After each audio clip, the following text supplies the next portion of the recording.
California Governor Gavin Newsom is now calling his city's homeless encampments unacceptable, which is odd since he's the guy who, made them acceptable, turning sidewalks into red carpet events for drug addicts, thieves, and unemployed CNN anchors. On Monday, he urged cities to ban the camps from sidewalks, parks, and other public areas. So after years of denying the problem, he's now pretending to fix it, which is like putting on a condom as you're leaving a whorehouse. Greg Gutfeld just set Gavin Newsom's carefully crafted image on fire, leaving behind nothing but smoke, ego, and that awkward frozen smile. In a takedown so savage it shook the liberal comfort zone, Gutfeld tore straight through Newsom's double standards, mocked his glittery talking points, and exposed him as a governor caught off guard in the flames of a brutal primetime showdown. This wasn't just a roast, it was a political demolition, and Newsom didn't even see the wrecking ball coming. Welcome to Gutfeld. Unleashed, unapologetic, and on fire.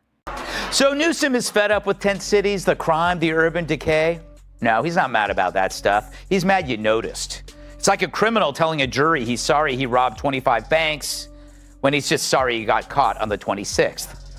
Because this isn't some spontaneous crisis. It's a man-made disaster like Chernobyl or Fox and Friends.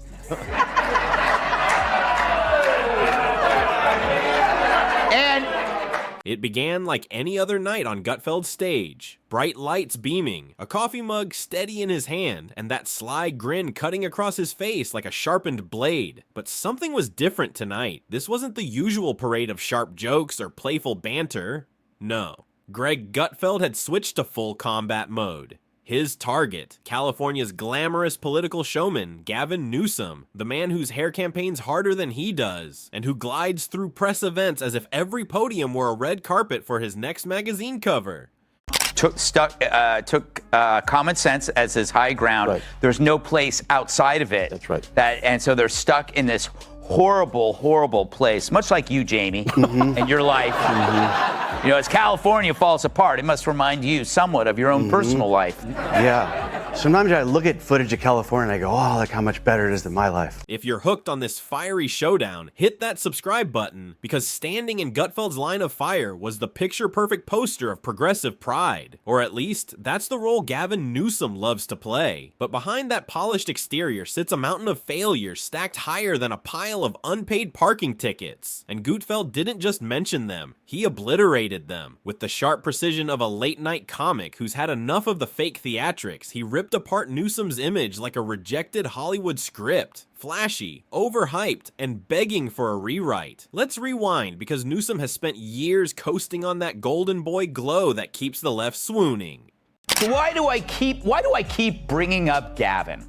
Well, other than my respect for his work in American Psycho, he's starting to distance himself from his party's worst ideas.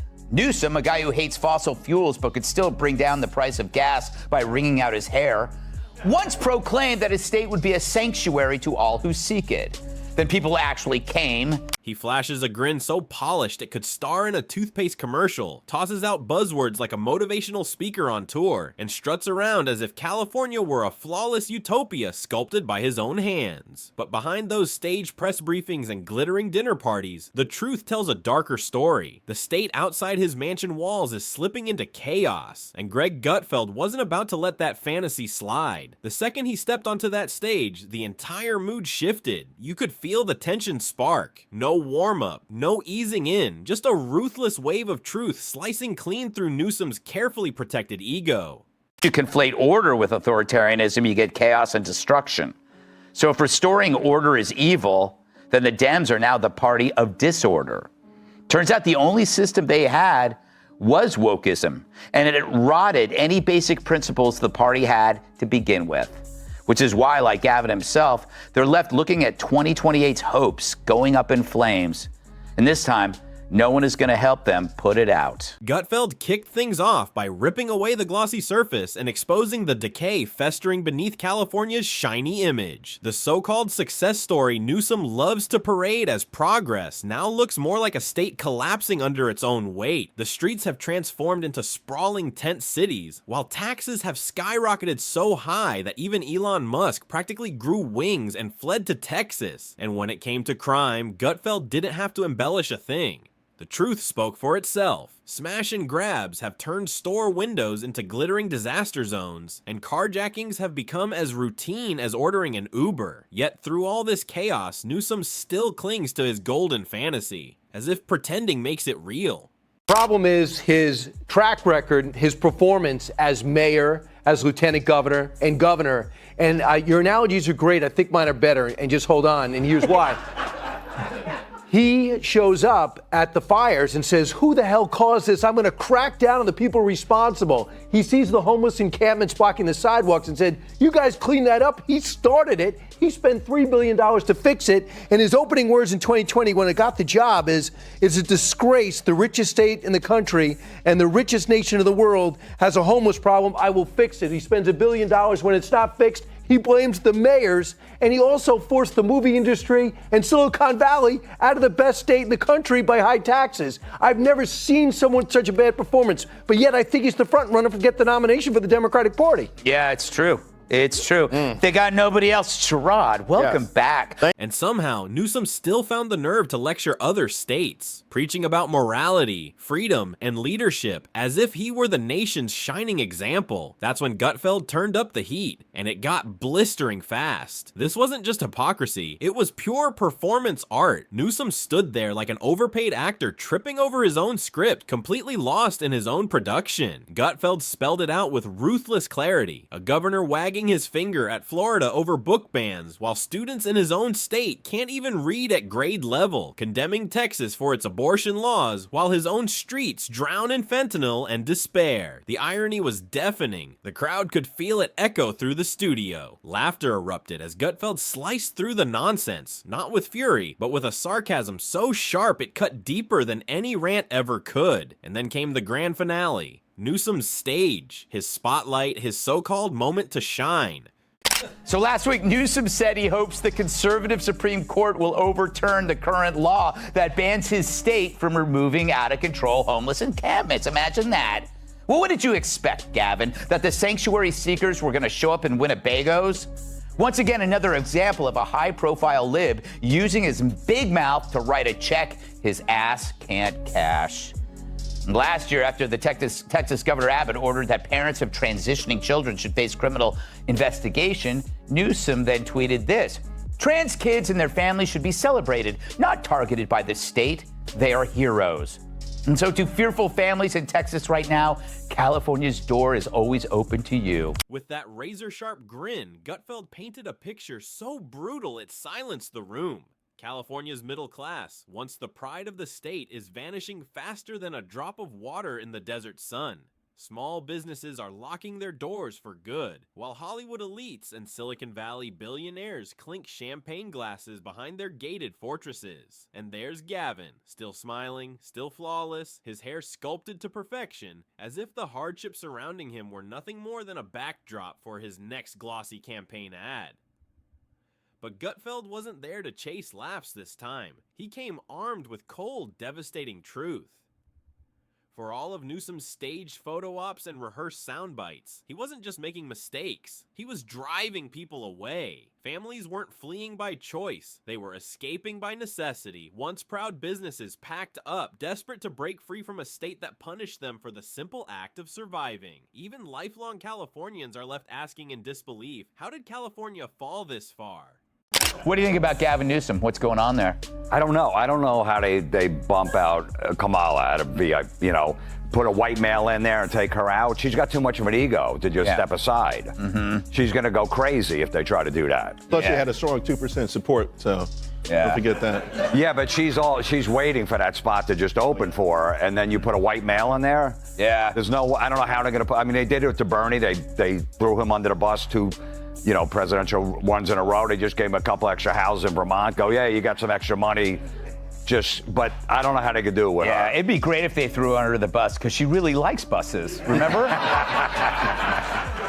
And Gutfeld, never losing momentum, zeroed in on the man captaining California's sinking ship with the precision of a sniper. It was like watching a magic trick unravel in reverse. Every illusion Newsom had built peeled away, layer by fragile layer. His so-called economic boom, pure smoke and mirrors. His grand talk of climate leadership, hollow gestures wrapped in solar panels and PR sparkle. Even his much-touted compassion crumbled under scrutiny. Nothing more than a performance that lasted only as long as the cameras stayed rolling. Then came the moment that froze the room. Not a shout, but a blow of pure, cutting clarity. Gutfeld compared Newsom's California to a mansion gleaming with spotless windows and manicured lawns. But once you step inside, the air reeks of mold, the foundation is cracked, and the roof drips despair. A glittering facade hiding deep decay. He called it a house propped up by slogans, catchy lines serving as support beams for collapsing policies. All shine, no substance. That, Gutfeld declared, is Gavin Newsom's California. A dazzling disaster wrapped neatly in progressive paper. The audience gasped, then erupted in uneasy laughter. Not because he stretched the truth, but because he spoke what so many had quietly suspected. California wasn't a shining beacon anymore. It was a blaring warning signal to the rest of the nation. Californians used to sell maps of celebrity homes, not landmines. Now, instead of sightseeing, tourists play hopscotch so their shoes don't get hepatitis. And when residents complain, they're called cruel. And now we're supposed to believe Gavin? Hell no. All the problems of the last decade were based on his and his party's lies.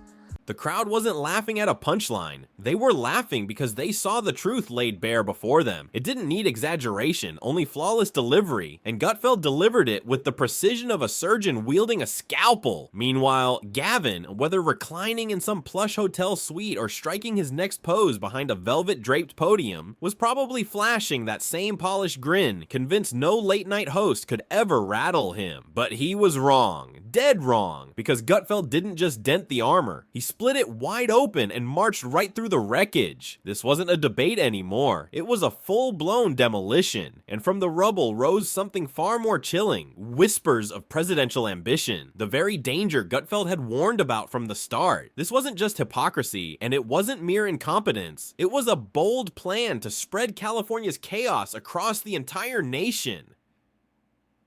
The thought alone sent a shiver through the audience. If California was the experiment, then Newsom was the lab-coated architect of the madness, and America, his next test subject. But Gutfeld? He wasn't about to let that twisted vision go unchallenged. Not on his watch.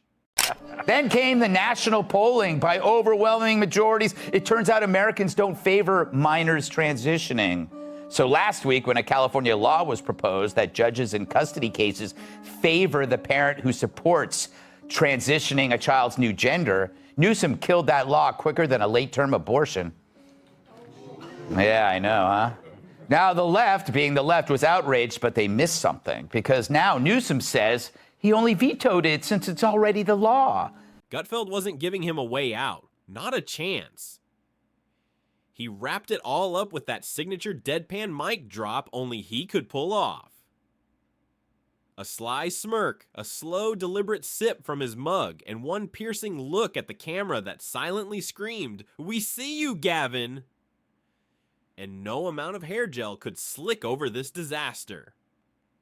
What made the moment unforgettable wasn't just the laughter, it was the precision, the sting of undeniable truth, the way Gutfeld dismantled the glowing myth of Gavin Newsom using nothing but sharp wit and unshakable facts. No shouting, no pounding on the desk, no flashy theatrics, just sarcasm sharpened into a weapon. Slicing clean as reality finished the job. That's what made it devastating. He guided his audience straight into the heart of San Francisco's wasteland, where billionaires sidestep human waste on their way to dinner, and businesses don't close because of competition, but because law and order have crumbled into chaos. With every vivid detail exposed, delivered with that trademark sly grin, the picture became impossible to ignore. Gavin Newsom's California isn't a model to follow. It's a flashing neon warning sign screaming, "Turn back before it's too late." Gavin ponders why Dems lost. We lost the popular vote and we lost the electoral vote. We got crushed. And we need to be humble about that, and we need to have some grace, and we need to understand why. Was it because of the incumbency penalty? Was it because of inflation? Was it because of interest rates? Was it because of immigration? Was it because we were too, quote unquote, woke? Was it because of issues with Israel? Was it all of the above? I think we are going through that forensic. We need to understand it. At the same time, we also have to push back against the whitewaters and headwinds of the Trump administration. Gutfeld zeroed in on the hypocrisy with razor-sharp precision. There was Gavin, the self-proclaimed champion of the people, forcing masks, lockdowns, and shutdowns on schools, churches, and small businesses, while he wined and dined maskless at the luxurious French Laundry. There he was, clinking glasses with the elite, acting as if the rules were meant only for everyone else. But Gutfeld didn't need to shout or rage. He let the absurdity speak for itself. The crowd erupted in laughter, not because it was comedy, but because it was truth laid bare. Every punchline landed like a gut punch, not crafted for humor, but forged from the undeniable reality everyone already knew, yet so few dared to say out loud. Then came the exodus. Families fleeing by the thousands, desperate for states where leaders didn't treat them like inconveniences. The laughter rolled through the studio, but beneath it was a haunting truth. This was no joke. It was a tragedy born from failure and arrogance. And that was the brilliance of Gutfeld's attack. It wasn't just about exposing facts. It was about how effortlessly he peeled away Newsom's carefully polished mask, revealing the hollow performance underneath. And he did it without even breaking a sweat. Voters. He's the classic wolf in sheep's hair gel. Just watch him answer the tough questions. Any other questions here? Yes, Governor. California has a terrible homeless problem. Why do you think that is? Yeah, I appreciate that question. And I think it's a matter of perspective. Let's kind of flip the script on that, okay? Let's kind of put a new lens on that. I mean, you see a homeless man, I see an outdoorsman. We got a lot of natural habitat in this state, and I'm just so proud that so many people in California can take advantage of that. All right, next question. He spoke of a man who lives for the camera, a politician who scolds entire states with that wagging finger and builds his national image out of scripted outrage and perfectly rehearsed indignation. Gavin Newsom, the walking billboard for style over substance, wasn't spared for even a second. Behind the glossy hair and polished charm, Gutfeld ripped open the curtain to reveal the truth. A political mannequin, sculpted for headlines but hollow where conviction should be. He leaned hard into the absurdity of Newsom's ambition, the not-so-secret whispers that California's golden prince has his eyes set on the White House. The very idea that a governor overseeing a state in free fall could step onto the national stage and try to sell that same chaos to the rest of America? Pure comedy gold. And Gutfeld mined it flawlessly, strike after strike, each one sharper than the last. But what made it sting wasn't cruelty. It was clarity. Gutfeld's humor cut deep because it was built on truth, not malice. Every jab, every smirk, every pause landed like a hammer, exposing what everyone sensed, but few dared to say out loud. This wasn't leadership, it was branding. And that brand was cracking under the crushing weight of its own lies, collapsing in real time for millions to witness. Gutfeld didn't have to shout, didn't have to perform. He simply let reality do the wrecking. And yes, Greg Gutfeld dismantled Gavin Newsom, not with cheap insults or blind rage, but with something far more lethal to a politician obsessed with his own reflection. Irony sharpened to perfection. He wielded humor like a blade, confident and controlled, proving that the truth doesn't need to scream. It just needs to be spoken. In a world fueled by spin, sound bites, and filtered optics, that kind of honesty doesn't just hit. It detonates. That night wasn't just a win for Gutfeld. It was total obliteration. A freight train of truth smashing through the carefully staged facade Newsom had spent years constructing. And somewhere in California, Gavin Newsom is still reeling, still trying to piece together what hit him. Spoiler alert, it wasn't politics, and it wasn't partisanship. It was reality itself. And its messenger, Greg Gutfeld,